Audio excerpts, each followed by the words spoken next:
earlier in my business, I did not have the freedom to do that. And I think that that's normal, and you shouldn't necessarily feel bad about having to say yes to something that maybe is not your favorite type of work, your favorite type of project, because when you've got bills to pay, guess what? Sometimes you just got to pay your bills. Erin Flynn is one of my favorite people to talk to.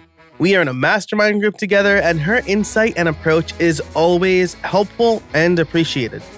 Today, we're talking about how she's managed to build a business around literally working 2 to 4 hours a day. Recently, she tweeted that she worked 1/4 the normal job hours and still hit her income goal. We're going to talk about how she does that and how you can do it too. Then we'll chat a bit about a big change we're both getting ready for this summer. Before we get started, I want to tell you about my online membership and community creator courses. So I know that when you want to learn something new, the natural thing you probably do is go to Google or YouTube. I do the same thing. And that's really great for one-off projects. I used a YouTube video to learn how to change a light switch in my house. But I am not a big fan of YouTube for learning new skills, right? Because there are lots of videos on every topic. But which one is best, and who do you trust? What order do you even watch the videos in, and will you get the support you need? These are all things that YouTube or other potentially free videos can't do for you. So I started creator courses a few years ago with the idea of just putting online courses out there, and I decided to morph it into a membership last year. So stop wasting your time hunting and pecking for the right learning resources and tools. Over at Creator Courses, you can become a member and take all of the courses that we have to offer included in that membership. And those courses focus on everything from just basic WordPress up to learning how to build websites without code, something you don't necessarily need to do in this day and age. And all of the courses are developed by me. And if you listen regularly, you know that I've been a developer for decades at this point. And I have lots of experience building websites. I'm a teacher at heart, and I've created courses for LinkedIn Learning and things like that. So on top of the courses, we're also a community, and members get access to forums and Slack and office hours with me. And so I just wanted to let you know about that and encourage you to join if you haven't already. Listeners of the show, exclusively for listeners of the show, you can save 15% on all memberships, including the lifetime membership. All you have to do is visit creatorcourses.com/build.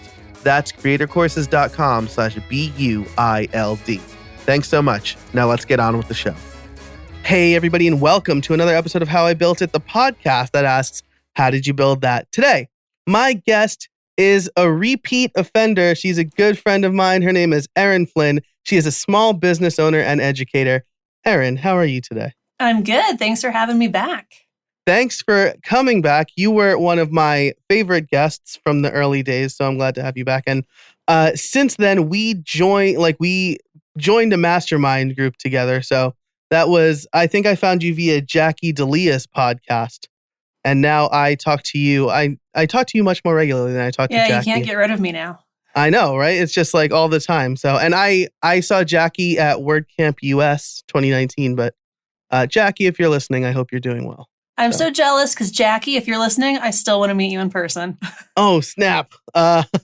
See that? So it's got to happen. I don't know if either of us will be making it to WordCamp US this year for reasons we'll probably get to later in the show. But today we are talking about how you can work less as a freelancer or not overwork yourself, right? Through kind of working smarter, not harder. And this is something that I believe Erin does very well. So Erin, why don't you tell us all a little bit about who you are and what you do?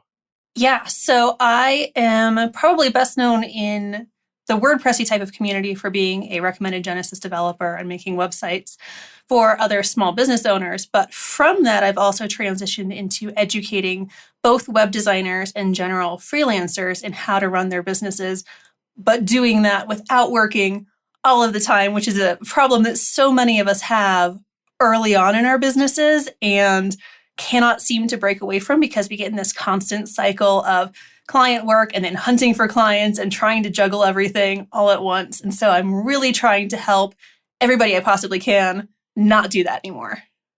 Yeah, right. And it sounds like a grind, right? Because you're working on freelance work. I know early on, I would never really think about my pipeline until it was like dried up. And even sometimes I fall into that. Like I think it'll just keep coming because I set up some good systems. But um, that's a problem, right? We're either working on work or trying to get work. So maybe we can just like dive right into it. What is your workflow like for working with clients as well as keeping the pipeline full?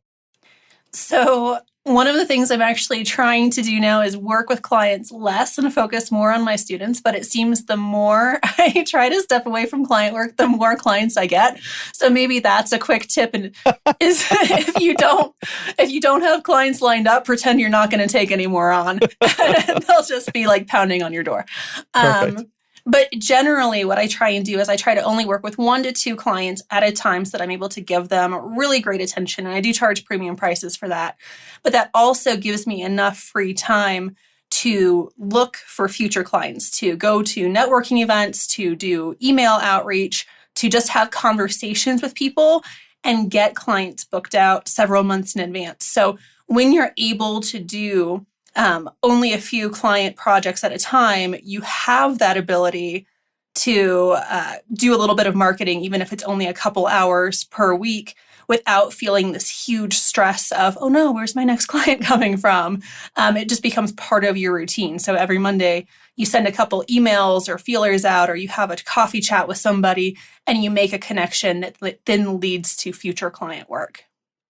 Yeah, I think that's a really good piece of advice, right? Because it's I always used to do like field of dreams marketing, right? Like if you build it, they will come. But I mean, it's not you're not in a cornfield in Iowa. Um and you really need to put yourself out there, right? You can't just put up a website and hope people will come. So I really like that. The main tip here is you're managing your time in such a way that you box out time to work with clients, but you also carve out a few hours a week to do specifically outreach. Exactly. And that's one of the things that I think is so important as, someone like a freelancer or someone who's, doing a service-based business is if you don't have that time in your weekly schedule to do marketing, but not just to do marketing, not just like randomly peruse Facebook and call it marketing, but to actually do marketing and do that outreach, then you're always going to be finishing client work and having that panic of having nothing else lined up, which is where you get those big dips in that roller coaster ride of the feast and famine cycle, which is what we want to try to avoid. Yeah, absolutely. And we kicked off this year and this season talking to Jason Resnick specifically about that. So if you haven't listened to his episode, definitely do that when you're done with this episode, of course. But I think that kind of what you said, right? Avoid the feast and the famine. Farmers don't say when they run out of food, oh man, we've run out of food. Now we need to grow more food because that's going to take time. They know that they need to start growing and cultivating more food before they run out. And it's the same way, right? Because it's not like on Monday you say, I need a new client, and then on Tuesday you have that new client. It's going to take some time. Yeah, unfortunately, it does take some time, especially to build up some of those relationships, because initially you can tap into basically anybody that you know and kind of get client work. And you can actually get it pretty quickly if you're directly asking like your friends or family Hmm. for referrals. However, they are likely not your ideal clients that are being sent to you that way. No matter how specific you are, you're going to get like your great aunt wanting a website or something like that, which is totally fine when you're new because you need the experience. But as you progress through your business and as you niche down and know who you want to target, it's much more important to make useful connections and ask those connections for referrals, as well as just kind of expand that network. So when you put out that you have availability, people are like, okay, Erin's available in 2 months. I need to get on her schedule now. I need to contact her now. And that only happens, unfortunately, over time. Yeah, for sure. And like you said, useful connections. How important is it to niche down or niche down? Because you said like your friends and family, they probably aren't your ideal clients, but they're kind of how you figure out who your ideal clients are, right? They're mostly how you figure out who you don't want to work with. No more websites for friends or family. Hmm. For But sure. excuse me. But as true as that is, it is actually really, really useful to get those quote unquote bad projects early on so that you understand the type of person that you love working with. And that, again, is just totally part of the process. As soon as you can niche down, that's great. But a lot of us don't actually know at the very beginning who we want to work with, who our actual ideal client is. Even if we have in our head or on paper who we think that is, it may not be that person in reality.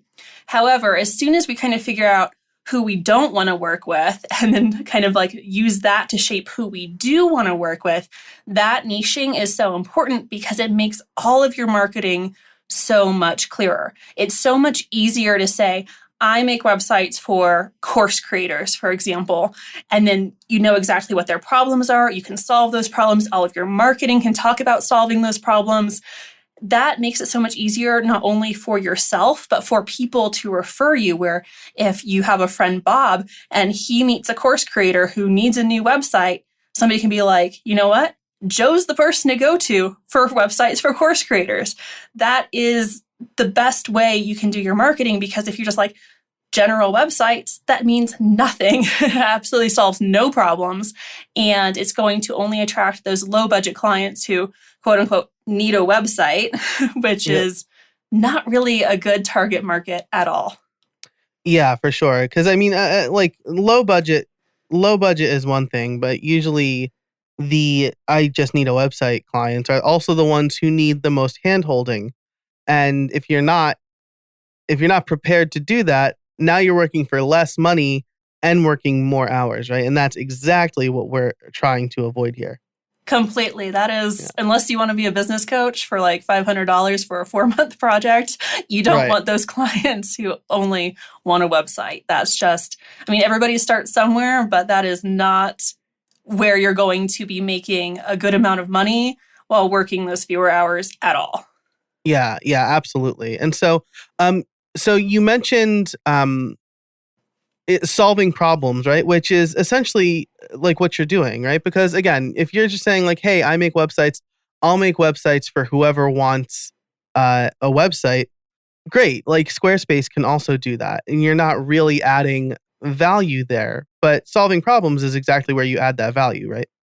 Exactly. When you can solve someone's problem, when they say, for example, I need more clients in my business, I need more clients buying my courses, I need more students, right? A website can really solve those problems if you design it strategically. If you know what that niche needs and you can design a website that funnels people into becoming a student, then that is what people want to pay for, and they're willing to pay a whole lot more for that. But not only that, when you have niche down that way, when you understand those problems, you also come up with a process that allows you to not spend all of this time trying to reinvent the wheel with every single website you're making, with every single project. That allows you to have a set structure, which means you know how much it's going to cost, how long it's going to take, about how much work is involved. Of course, there are always small variations, Hmm. but that's going to allow you to actually schedule your projects correctly. It's going to allow you to deliver a better product to your clients. And it's going to mean you don't have to work nearly as much because everything is kind of running like clockwork. I love that. Putting the right systems in place, right? Shannon Schaefer talked about that earlier in the season too. So you're like totally reinforcing everything that hopefully, dear listener, you've learned up until this point, which is fantastic. Because it is important to uh, put a system in place to make sure you have people coming in to not spin your wheels on problems that you either don't need to solve or somebody else can solve, and and then find the right clients. And so Next week, I'll be talking to Nathan Ingram specifically about vetting clients, but maybe Erin, you can talk a little bit about how you do that. Like, do you have a form that you have people fill out? Is it an initial conversation? What's that process look like when somebody says, Erin, I want you to build a website for me? Well, when you've gotten to the point where you are actually niched, you know who you want to work with, you know what problem you're solving, you are actually able to put together a signature service, also known as a productized service, or just like a specific website package that answers those problems. So that actually does a ton of work in vetting the clients for you. They go to your website. If you can get in front of them, they go to your website, they see the sales page for that service, and they go, oh my gosh, this is exactly what I need. This is answering all of my problems. This price sounds totally reasonable because I've been, struggling with this problem. And so they're already ready to say yes when they fill out the inquiry form. So you're not even really having to sell them on it at this point. They're already saying yes. And now they're kind of jumping through a couple hoops to work with you because they understand you're the best person. So this is when you get to be actually really selective about who you work with, which is always the most fun place to be because you get to work with clients that you really enjoy working with and that you can deliver the best results for because you kind of pre-screened them. Now, that said, I do have an inquiry form. I have an intro packet. I have a whole onboarding type deal that people go through, but they're already saying yes because I've already niched down and given them that signature service outline that they already want. Oh, I love that. And I always, whenever I think about this specifically, I always think of those infomercials, right? Where it's like, do you have trouble opening cans or whatever? Like, and the person who is watching should be like, yeah, I can't open a can to save my life or whatever. I can't actually. Yeah. And so on your landing page or your website, you are teeing them up. You're saying, I understand you have this problem. Let me tell you, I can solve this problem for you. And they're ready to go. And then you have the onboarding process where you probably talk about what exactly they need. Can you actually offer them the solution at the price you're looking for, right? So do you publish your pricing on your website? Yeah, so I do my pricing on my website, as well as a reminder of it on the inquiry form of what the projects start at. And I think this is really important because what it will do is you might have the solution to somebody's problem, but they may not be able to afford you. And that's totally okay.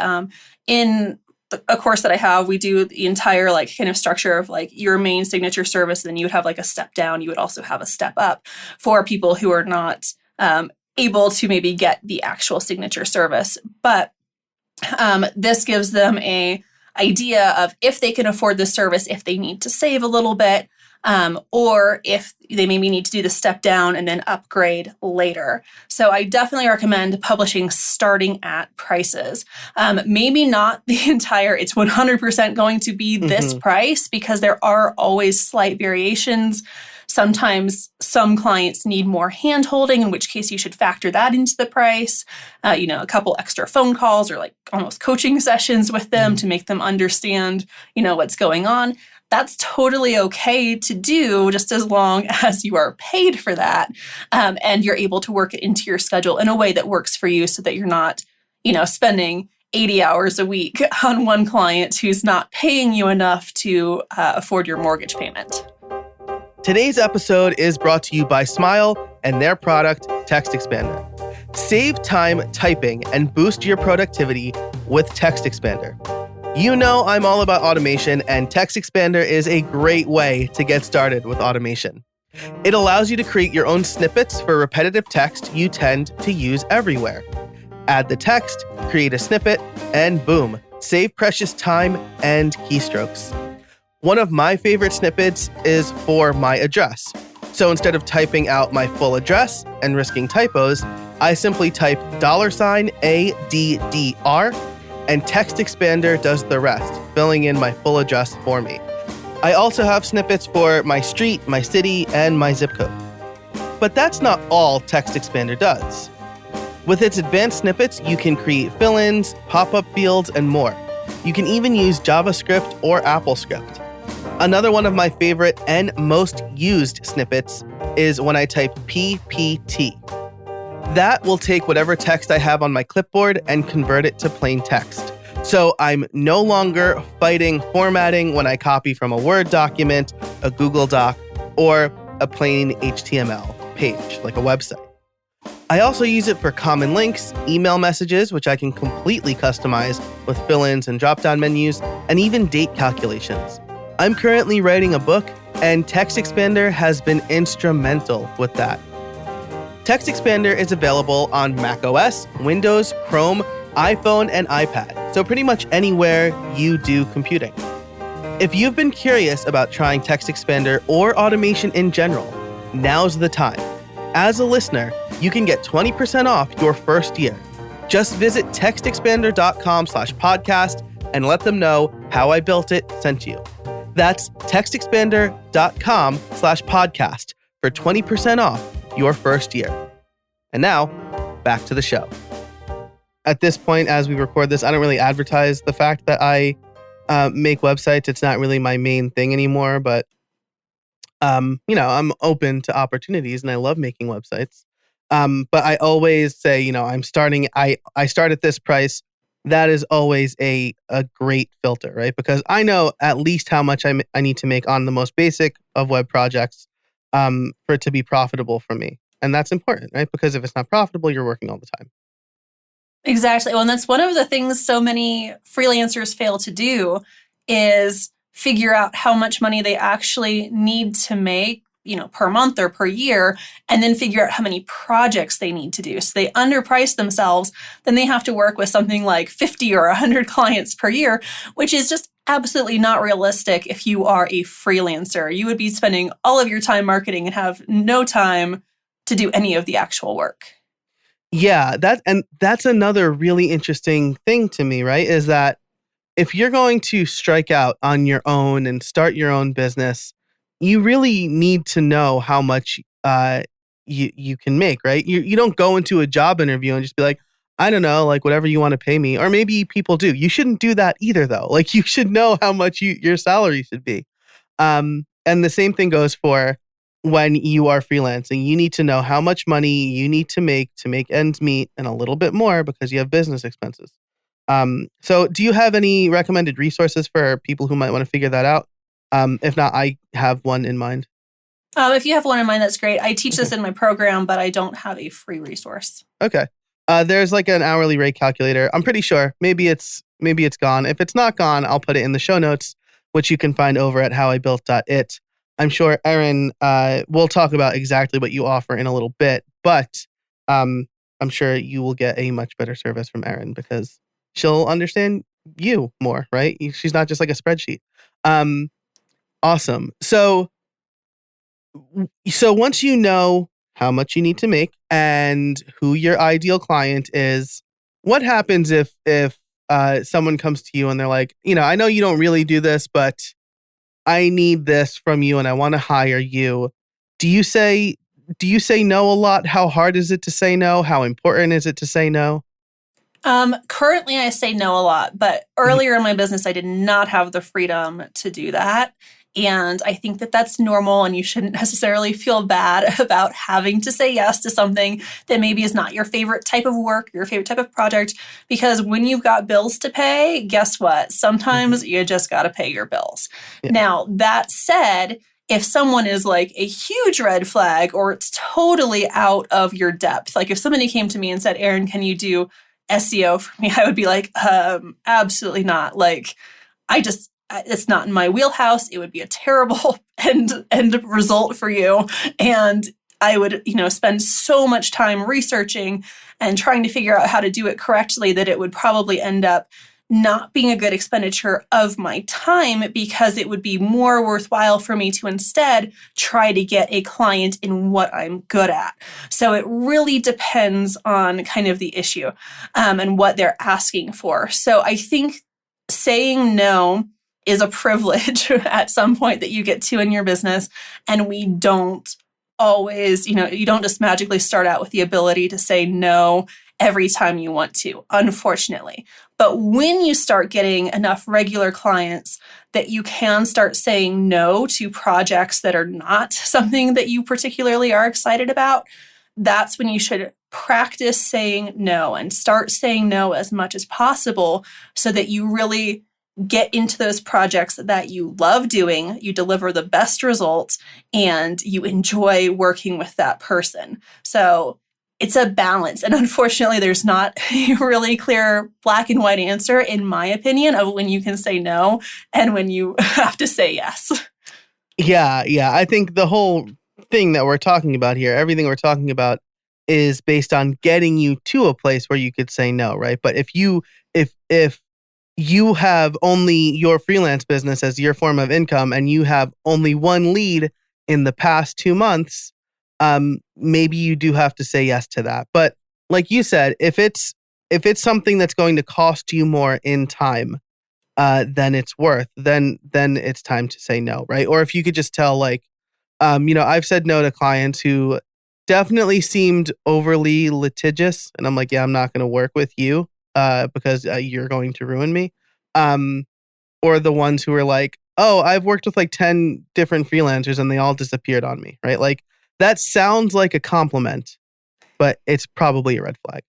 It's probably a huge red flag. If you have a gut feeling where somebody's going to really make you miserable or hurt you or your business in some way, I guess that is one where I would say no 100%, even if they're offering you a lot of money, because it will end up costing you more in the long run. If on the other hand, you're just like, I don't really like making websites for veterinarians or something like that, you could maybe suck it up. Just make sure that you deliver the best possible result to your client as you can. You not being excited is not an excuse to do poor work. Wow, I love that. That might be the pull quote for the episode, even though I like just marked one about saying no is a privilege. But yeah, that's great. If you like, even if you're not excited, you should still do your best. You know why? Because that veterinarian might know who your ideal client is, and word of mouth is still a really personal referrals are still a really good way to get business. At least in my experience. Would you agree? I get almost entirely personal referrals. I've never put that much into other marketing avenues. I reach out like to people individually and email them and say, here's what I'm looking for. But again, that's a personal referral. In terms of like social media, I'm not sure if I've ever actually gotten a client directly off of social media. I know people do it, but for me, the referrals are so much better because if someone says, so for example, if Joe recommends something, I already trust Joe's opinion. So if he recommends a person or a product, then I'm already like, all right, that's what I want. I'm going to buy it. Joe says it's great. So the same thing happens with, someone referring a web designer or a copywriter or whatever. If you have that personal referral, it's going to make people ready to buy because they trust the person that referred you. And so the selling is so much easier as opposed to, posting on Instagram every single day begging for clients. Yeah, yeah, agreed. I always thought that like Twitter would be a good lead generator for me, like especially for selling my courses. It's not. Like Twitter, shocker, is not a great place to establish trust. It's a place for people to just tell you what they think, regardless of whether they read your initial tweet or not. That that thought brought to you by a real life thing that happened to me recently. Twitter is, I don't know if anybody actually does Twitter marketing well. I would want to know how they do it because I honestly thought it would be great too. And all I get from Twitter is also just like other criticism and comments that I did not ask for. Yeah. Maybe I should see if Justin, if you're listening, maybe you can come on the show and talk about this because at Cabo Press this past year, he basically experimented with like tweeting that he was offering a good deal and did close a deal via Twitter DMs. So it's possible. Yeah, it's possible. I saw it happen in real life. So maybe he can come on and talk about that. Either way, I'll link to him in the show notes. So we've kind of talked about up until this point, finding your ideal client, how you can schedule yourself so that you're always doing some sort of outreach each week. I know that I have a goal of reaching out to 5 potential podcast sponsors every week, and now 5 potential done for you podcasting service people every week. And so we kind of have that down. What what does your day look like? And I'm asking you specifically because I know like on certain days you work half days, and how do you make sure you can do that, right? Because that's the big benefit of working for yourself, is that you have that freedom to knock out of work early if you can and you want to.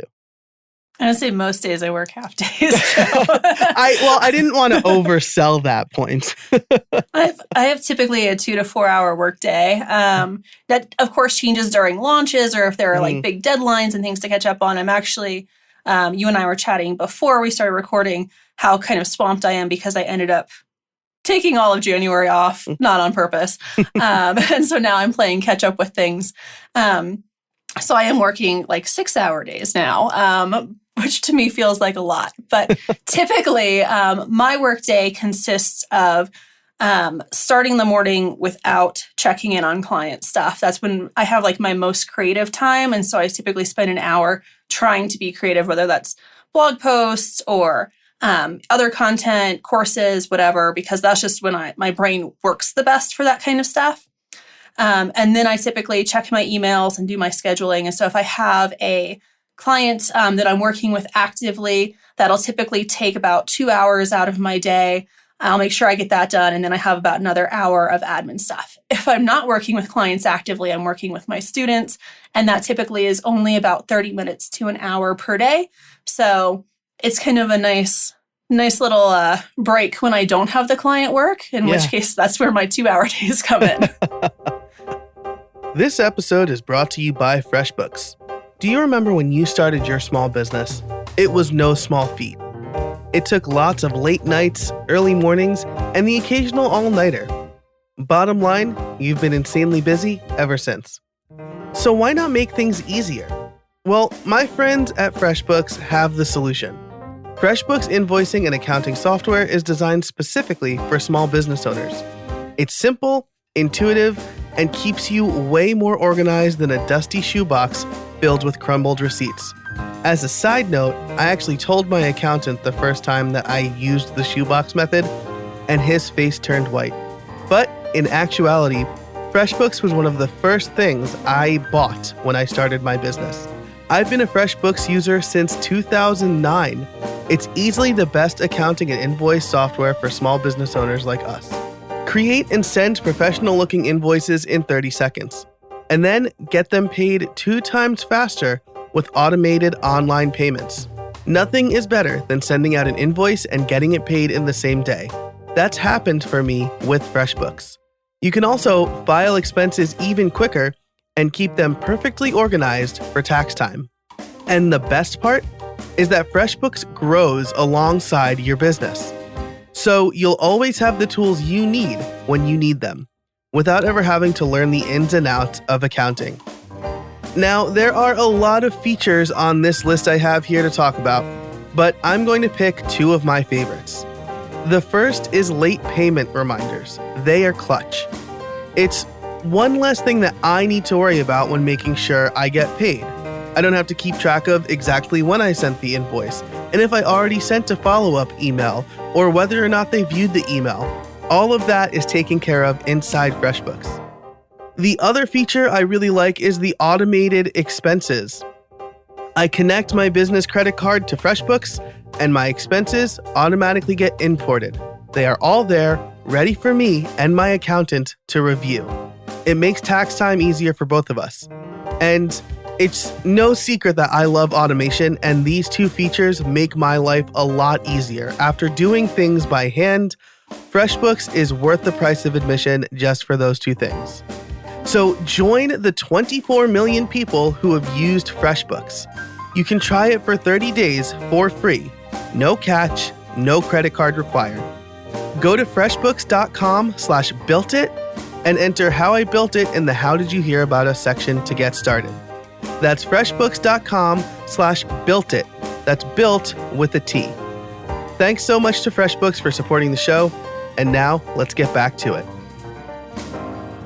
You use those 2 to 4 hours more effectively than most people. I know I would love to tell you that I'm like super intentional with my time my creative hours are in the morning too. That's when I write my book, and then I have my meetings in the afternoon. But the truth of the matter is, first of all, I only have meetings like 1 or 2 days a week, and I try really hard to keep to that. It's not like I'm not going to say no if the only time they can meet is like a Tuesday, but um, there's like a 2 hour slump in the middle of my day where I am super useless and I'm not using my time very effectively. So, you might be working 2 to 4 hours a day, but so am I. I'm just cooped up in my office for those 2 hours where I'm like trying to will myself to work because I didn't write my book in the morning. I, did whatever. And now I need to finish a chapter or whatever. So, Well, I think one of the things that I have going for me, and again, this is kind of like a privilege stage. So with the client work that I'm doing, I'm actually excited to work on it. mhm, So that's, I'm looking forward to putting together a website for a client. So I don't have the same kind of slump like mhm, thing. If yeah. I do try to leave my office and then come back later because I feel like that just gives my brain a break. Maybe go for a walk or like go read a book or something, like just get away from the work. So I may have a break in there. Currently, I take naps typically between like 12 and 2.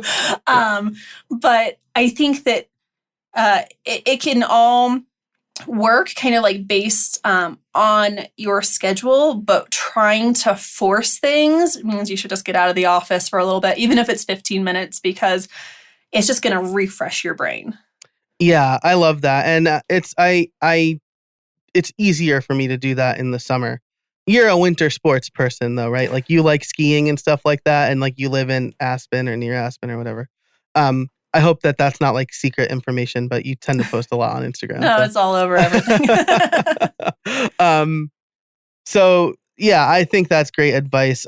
There's a podcast called Cortex. CGP Cray talks about going on think walks, and so like he sets a 20-minute timer and he goes for a walk for 20 minutes and then comes back kind of refreshed.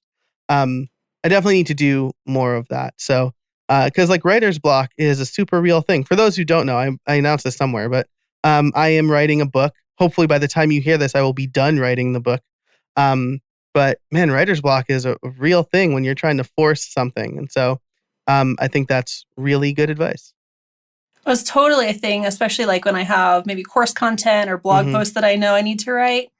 And that can be definitely a struggle. But in your case, you've got a deadline. Right. So that's a little bit different and that's a little bit harder to force. So when I would say any advice for like listeners who have those deadlines who are trying to force it is just take a break, like get out there 15 minutes, do something else, take a shower, and your brain will start working again. It's amazing. You just have to force yourself to get up from the computer and actually take that break, which is the hardest part for some reason. Yeah, yeah, absolutely. I agree 100%. Like my wife showers at night and I have to shower in the morning. I don't feel fully awake. So, I mean, a shower might be just great if you're slumping. Um Now there's another thing that I wanted to ask you about, right? Because uh we are both coming up to a point where we will be out of commission for a little while. And so maybe you could talk about that and then how you're preparing for that. Yeah, although this is a tough one, and probably I will change how I'm preparing 50 times between now and then because I'm still trying to figure it out. Um, But we are expecting our first child in early July, maybe late June, depending on when he Woo! decides to show up. And I know, Joe, you're expecting a Yep. baby around the same Yep. time too. And since this one's my first, I really don't know fully what to expect, except that everyone's telling me don't expect anything and just kind of go with it. So, what I'm trying to do is finish all client work by the beginning of June at the latest. So that way, if he decides to show up early, I will not have any client work that I'm trying to wrap up. I'm fully intending to take all of July completely off, no checking emails or anything. I will have a developer friend check emails and cover my retainer clients for me. And then I'm thinking I will just check in, a couple hours a week. After July and kind of, Mhm. step in if anything needs to be done. But I'm going to still have support for probably through September at least, just to make sure, that things run smoothly and my clients, if their websites all go down and get hacked or burn up in a fiery inferno. Um, whatever is likely to happen, when you're on Yeah, maternity leave. of course. That's only when it would happen, I'm Yeah. sure. That someone else will be there to handle it, even if I have to check in and say, "Oops, this is broken. Can you take care of this for me?" I just don't want to have any of that stress. In terms of courses, I'm still working all of that out because I do offer support to my students. So I'm looking at maybe bringing in some guests who will cover things for me while I'm gone. But that's still something that I'm kind of trying to work out because I'm also trying to launch a new course before the baby gets here. And I think that's probably the worst idea I've ever had. Well, if it is, then we're both in the bad idea area. Because, well, first of all, congratulations. I know I've said this to you off the air, but congratulations. Very exciting. Like you said, we're both expecting in July. My wife is expecting. I'm expecting to become a parent of two. I think the advice to not really expect or assume anything is probably good.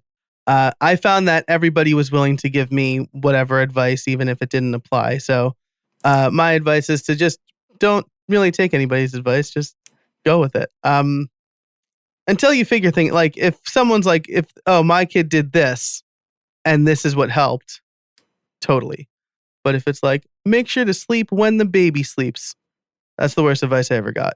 Sorry to whoever gave that to me, but if Probably it's like everybody. Yeah, right. I couldn't do that. So you're just going to be sleep deprived for a little while. It's fine. But yeah, congratulations. That's great. I also plan on taking a month off. And I'm preparing similarly. I have a little bit more leeway because I can't feed my baby more or less. So I might sneak away if mom and baby are both sleeping to do whatever. But yeah, for the most part, I plan on being away from the computer. No client work. I'll communicate with my clients before that. Hopefully, all of my courses will be launched by then. Though I will say, I recorded one of my courses in the month after my daughter was born because I had off from my full-time job. They gave me a month off paid. And so I worked on my course in that whole time and it was great. So maybe only being able to work a couple of hours a day was like super focusing for me. So awesome. Well, we might be over time. We're coming up on time either way. And we talked about a lot of things, and maybe we can wrap up with, before I ask you if you have any trade secrets for us, maybe you can give 2 to 3 pieces of advice for that freelancer who likes everything we just said, but isn't sure where to start. How can they start being more intentional about the clients they get and stuff like that? So I think for that freelancer, I think it's really important to look at any past clients that you've had and make notes about what you've really enjoyed about those projects and the people and what you haven't. Now, if you're totally brand new, my advice is just go start working. It doesn't matter what it is, they're not going to be your ideal client, but you've got to get some experience so that you can form those opinions and that experience and have that understanding. But if you've worked with some people before and you're trying to figure out who your ideal client really is, analyze your past clients and see what you really liked, what you didn't like, and that's going to help you narrow down. And also, in terms of choosing a niche, don't think of it necessarily as an industry. Think of it as a problem that you're solving. And that's going to clarify so many more things for you. Because let's say if you choose a general niche, like I want to work with doctors, well, lots of different doctors are going to have lots of different problems. But if you choose a niche like course creators, that's a much more clear problem. They want to sell courses. And it doesn't matter whether they're doctors or artists or whatever, they still want to sell courses. They need a good course platform. They need to make sales. So that's going to clarify so much in terms of what you're offering and how you're helping your clients moving forward. That is fantastic advice. That makes me think of a book I often recommend on this show, Start With Why by Simon Sinek, right? Because when you're solving the problem, it's why are you building the website, not what are you building or who are you building it for, which is the case with if you just say doctors or whatever. So yeah, I love that. Definitely think about the problem you're trying to solve, because um, most people don't want a thing; they want a solution to a thing. Um, and I've noticed even in my courses, right? I used to say like building a website with or building a podcast website with WordPress. Once I changed that to like launching your podcast, way more people were interested in that because that's the problem they're trying to solve. Exactly. That clarity just makes it so much easier. Yeah, for sure. And then the other thing that you said was to kind of build your network. You said that you try to go to certain events. How can somebody who's maybe new to an industry find events to go to or build that network? And I'm going to have an entire episode about this, but we're talking about it now. I'd love to get your advice. Yeah, so personally, I do love conferences and I do feel like there's value in those pay to play type experiences because people who go to a conference that maybe costs a couple $100s are obviously willing to invest in their business, which then means that they're more likely to be a client who would invest in their website or whatever service it is that you're selling. However, there's a lot of money that goes involved with traveling and hotels and paying for the conference itself. And not everybody has that ability to start there. So meetups are fantastic. WordPress meetups are, I run one up here in Aspen. It's great for connections. We actually have all sorts of small business owners there because we are a very small community and it's kind of like the only place to talk about business, which is totally fine. Yeah. But meetup.com, tons of free meetups. You don't have to pay a thing except maybe some gas or some transportation to go to it. And most of them are free. And you can meet so many amazing people. If you're in a small town where there aren't many meetups, you can obviously start one, which is what I had to do.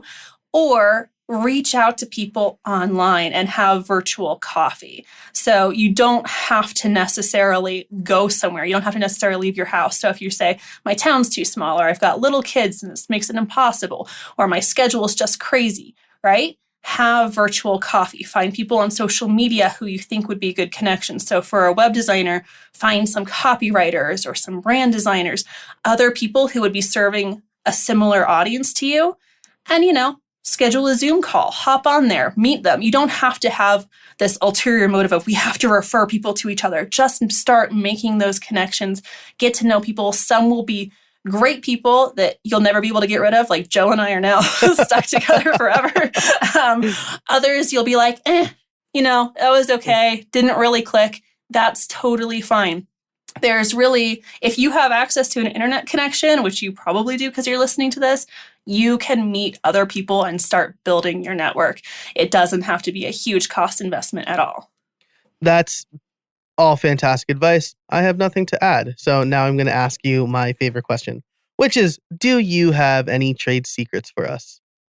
So I'm not sure if this counts as a trade secret, but this is something that I think is a good wrap up to the episode, that a lot of people don't do, especially when they're starting their freelance business. And that's looking realistically at what they want out of their life and how their business can support it. They get this idea of, I want to sell websites, or, I want to be a copywriter, or, I want to be a photographer, or whatever. But what they don't do is look at how that actually impacts their life, how many hours that's going to take, how much money they're going to need, which we've talked about a little bit. They don't plan out how that's going to work in their life. And so they can end up building a business that they actually really, really don't enjoy. This is something that I did very early on in my business. I had a different business I ended up selling because it just did not fit the life that I wanted. And so it was a great business idea, theoretically, but it was just really quickly, it was a subscription box service for handmade goods, which at the time in 2013-ish was kind of like a still fairly new novel idea. It took over my entire apartment. It had all sorts of shipping. It was ridiculous, the amount of work that it was. Again, not a bad business idea, but to have it be successful, I would have had to do a whole bunch of things I did not want to do. It did not fit my lifestyle. And so you have to be really conscious of the business you're building and always put your life and what you want out of your life first, and then build the business to support that. That's absolutely fantastic. And I think you're right. People are like, I want to start a business to have freedom, and then they're slaves to their business instead. when I left. Sometimes working more than a normal job. Right, exactly. Like somebody said to me before I was an adult running a business, but I got out of college and I was like, I can start my own business. And someone's like, why don't you get a real job? And I'm like, what do you do at your job? The one thing that you were hired to do? I do everything. It's like very mean to say, why don't you get a real job? But it's true. You end up working a lot. And when I left my agency job, I said to myself, I'm leaving because my daughter was just born and I want to spend time with her. If I'm leaving an agency job to then just run an agency myself and live the agency life, I've done something wrong because now I've gotten rid of job security and I'm working more. So it's absolutely, that is fantastic advice. And something that everybody should think about if they're starting their own business. So, as a side note for subscription box services, I own the domain monthlytacobox.com.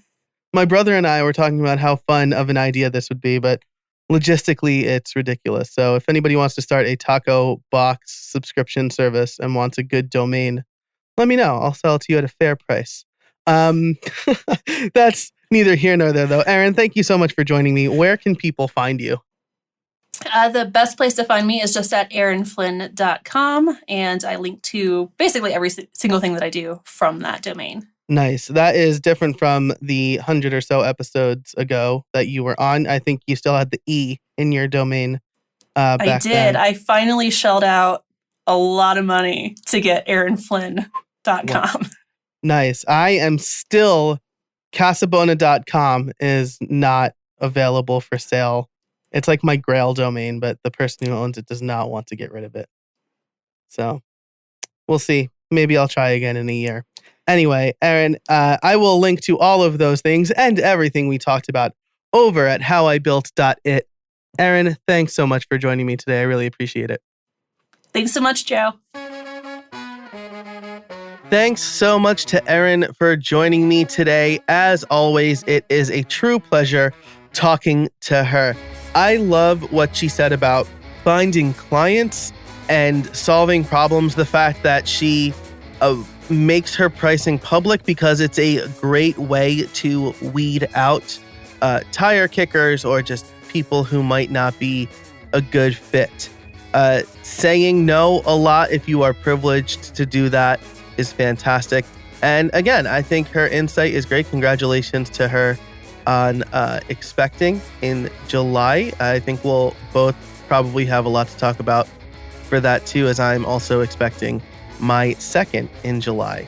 So that's it for this episode. Thanks to Yith, Text Expander, and FreshBooks for sponsoring. They are some of my favorite tools, not only for myself, but for small business owners. I always recommend them, and I am happy to have them on board. If you'd like to learn more about them or any of the things we talked about in today's show, you can head over to the show notes at howibuilt.it/159. Now, if you want to learn some more tools about my own courses or anything like that, you can head over to howibuilt.it/tools and get a free guide on 5 tools to help you build websites faster. If you liked this episode, be sure to subscribe, leave a rating and review over on Apple Podcasts or wherever you listen to podcasts. And until next time, get out there and build something.